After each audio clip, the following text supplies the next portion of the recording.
ஐயா வந்துட்டாரா தம்பி? வர நேரம் ஐயா. ஏன் சுவாமி முகூர்த்த நேரம் நெருங்கிடுச்சிங்களா? முகூர்த்தத்துக்கு இன்னும் நேரம் இருக்கு. ஆனா அந்த பெரிய மனுஷனை தரிசிக்கிற பாக்கியத்துக்காக காத்துக்கிட்டு இருக்கேன். இந்த ஊருக்குள்ள வரும்போதே அவருடைய நல்ல குணத்தையும் பண்பை பத்தியும் கேள்விப்பட்டேன். இப்ப நான் அதை நேர்லயே பாக்குறேன். வணக்கம் ஐயா. வணக்கம் ஐயா. வணக்கம் ஐயா. வணக்கம் ஐயா. வணக்கம் ஐயா. வணக்கம்மா. வணக்கம் வணக்கம்மா. வணக்கம்மா. வணக்கம்மா. வணக்கம். வணக்கம் ஐயா.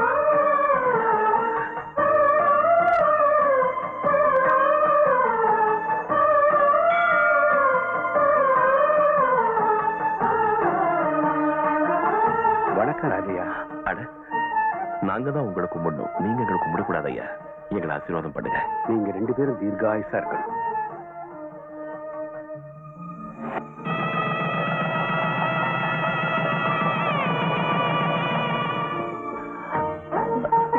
வருஷம் வாழணும். சந்தான பாக்கியத்தோட வாழணும்.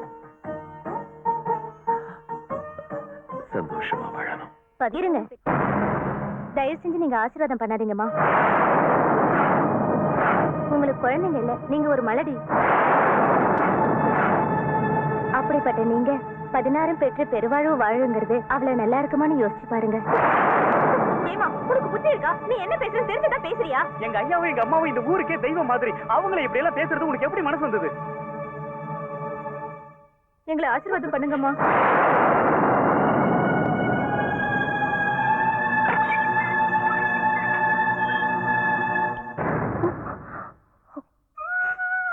என்ன ஜானகி இருட்டில் உட்கார்ந்திருக்க? ஏய், அங்க அந்த அம்மா பேசுறதை நினைச்சு வருத்தப்படுறியா? அவங்க சொன்னதெல்லாம் உண்மைதானுங்க. எந்த தாயும் குழந்தையோட நன்மையை தானே விரும்புவா. என்ன மலடின்னு சொன்னதுக்காக நான் வருத்தப்படல. உங்களுக்கு வாரிசு கொடுக்க முடியுங்கிறது தான் என் கவலை. என்னால உங்க வம்ச விருத்திக்கு தடை ஏற்படக்கூடாதுங்க. அதனால நீங்க நீங்க இன்னொரு கல்யாணம் பண்ணிக்கோங்க. ஜானகி, நீ ரொம்ப தப்பா யோசிக்கிற. எங்கேயோ பிறந்த நீ உன்னோட சொந்தங்கள் எல்லாம் விட்டுட்டு என்ன நம்பி இந்த வீட்டில் அடி எடுத்து வச்சு அந்த உறவை பிரிக்கிற அதிகாரம் அந்த கடவுளுக்கும் கிடையாது. ஆனா குழந்தைக்காக மனசாட்சியை கொண்டுட்டு 2வது கல்யாணம் பண்ணிக்கிட்டேன்னா நான் உயிரோடு இருந்தும் சித்தம். என்ன மன்னிச்சிருங்க. இனிமே நான் அப்படியெல்லாம் பேச மாட்டேன். இனிமே நான் அப்படியெல்லாம் பேச மாட்டேங்க. சரி சரி, அழாத ஜானகி. ஐயா, உங்களை பார்க்க சாஸ்திரி வந்திருக்காரு.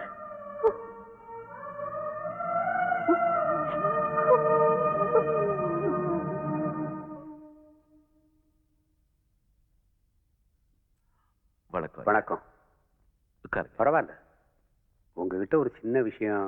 சொல்லுங்க. ஊர்ல உள்ள பிள்ளைங்களை எல்லாம் தன் பிள்ளைகளா பாக்குற உங்களுக்கு அந்த பகவான் குழந்தை பாக்கியம் கொடுக்காததுனால சங்கடப்பட்டு இந்த ராகவங்கிட்ட உங்க ஜாதகத்தை கேட்டு வாங்கி பார்த்தேன்.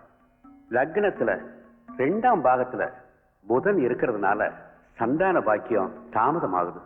தோஷ பரிகாரம் செஞ்சுட்டா நிச்சயமா குழந்தைங்க பிறக்கும்.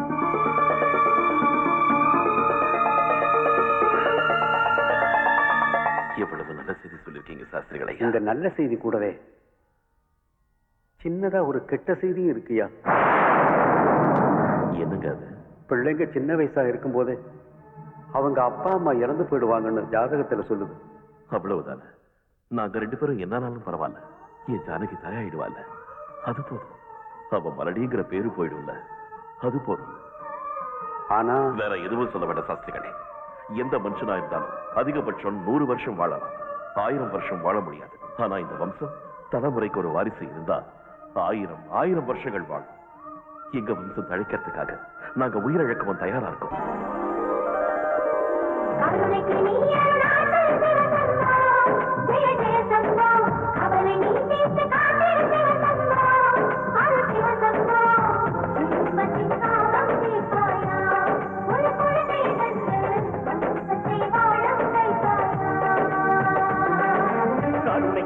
அருணாச்சல சிவசம்போ ஜெய ஜெய சம்போ கவலை நீத்து காத்திரு சிவசம்போ அருள் சிவசம்போ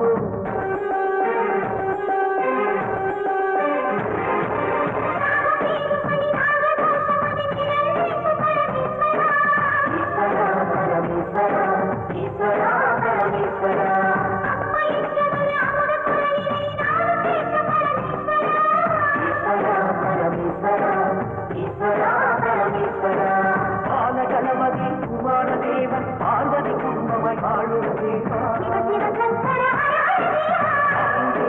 படையலை கேட்டு பரம்பரை விளக்கை ஏற்றிடவா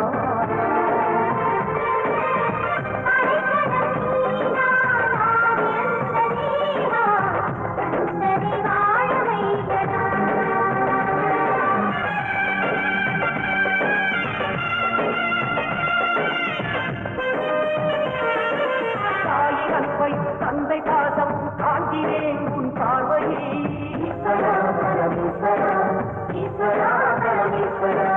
அம்ச தீபமே வீட்டில் ஏற்றனல் வரம் கருத விஸ்வேஸ்வரா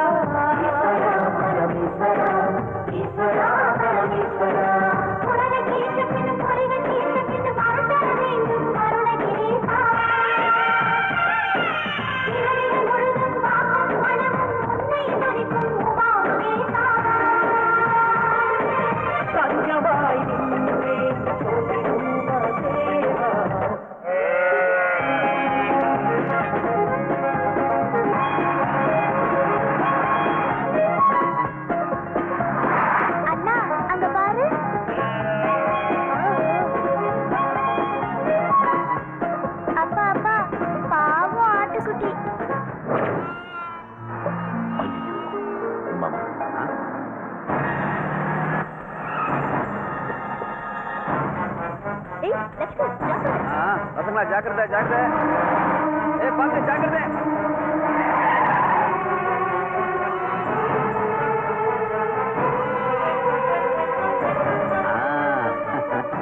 நல்லா இருக்கா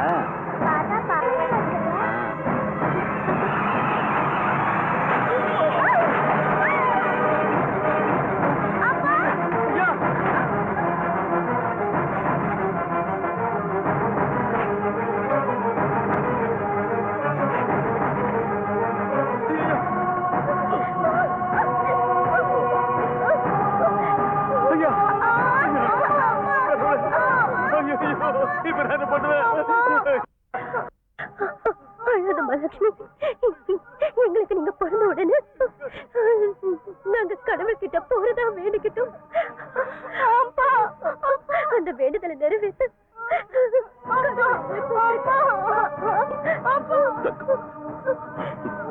தங்கச்சி எதெல்லாம் பார்த்துக்கோ அசோக்.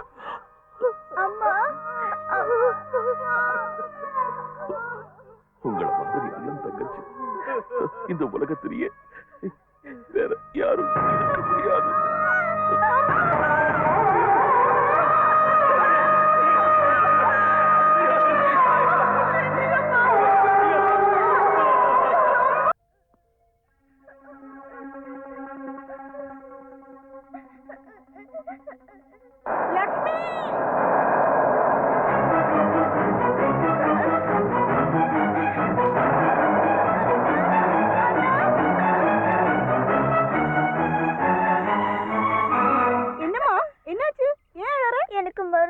ரொம்ப பிடிக்கும்ல. சுப்ராஜன தோட்டத்துக்கு போய் மருதாணி பறிச்சிட்டு இருக்கும் போது கால்ல முள்ளு கொத்திடுச்சு. ஐயோ எங்க காட்டு. ஐயோ எவ்வளவு ரத்தம். இனிமே மருதாணிக்காக நீ வெளியே எங்கேயும் போவாதுன்னா வீட்லயே மருதாணி செடி வச்சிரு.